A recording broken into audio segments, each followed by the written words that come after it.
Opera is steeped in tradition, and most of the popular ones were written decades, if not centuries ago, which means this is a rare occurrence. We have the composer here in the theater listening. Yeah, he's right over there. No pressure. Jake Heggie was the composer cited Wednesday night at the Civic Theater.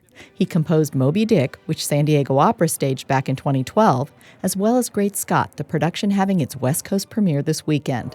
It's thrilling to do a new opera. It's an honor, it's a privilege. You are privileged to know that someone's going to entrust what is arguably the largest canvas the arts can paint on. And it's ironic that it's done swiftest. We have very little time to rehearse. We have very little time to tech. Which can lead to problems like this. The opera they're putting on is a 19th century piece that has been lost. No one's ever seen it. And in the middle of it, the god Amor comes down with a message from on high. Gods are always coming down on wires and going up. So we're no different here. We brought a god in and we're taking him out. We were stunned that it was as funny as it was. A funny moment, one of my favorites, is when Tatiana, the very ambitious Eastern European soprano, sings the national anthem at a football game. America's best rising opera star, Tatiana Bass. She's singing at the Super Bowl, and she is offering this rendition with variations. The Star-Spangled Banner, national anthem, with variations. English is not her first language, but she's a can-do girl, and they want her to sing the Star-Spangled Banner at the Super Bowl. The problem is, of course, she sees it as a kind of opportunity to fill with embellishments.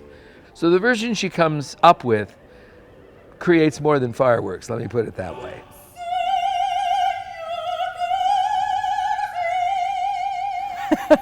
I don't specialize in ha-ha repertoire.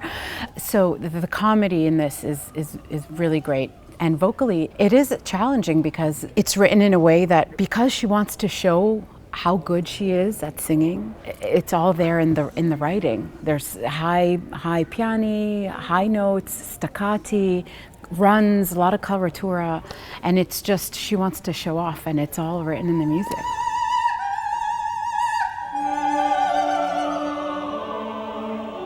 She just puts herself out there. She wants it so badly. She wants to be a star. She'll do anything to get it. We're always aware of that hot breath on our necks. And you can find somebody warming up in the green room who's ready to sing your part. And I think that's what happens here. It's delicious fun. There is a little bit of competition and there's a little bit of growth in terms of forgiveness and understanding what it is we're all trying to do here, which is simply to tell the truth. In this case, the truth involves a behind-the-scenes look at what it takes to put on an opera.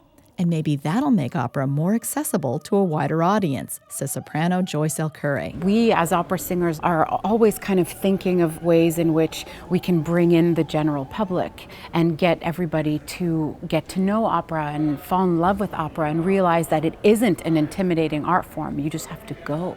Baritone Nathan Gunn thinks audiences are more than ready for this kind of modern opera. As a matter of fact, I think they want it more than ever before. The thing about opera right now is it needs to be, in my opinion, relevant. The whole opera is about putting on that opera. And so the rivalries and the passions and the romances, that's all in English. So everybody would understand everything. I mean, this particular story is an insider look at what it's like in the life of the world of opera, and there's nothing not to like. It's wonderful. I think people are going to enjoy it immediately. If you want to know what it's like to be an opera singer, this is the show to watch. Plus, audiences always enjoy a peek behind the curtain and a little backstage melodrama. Beth Accomando, KPBS News.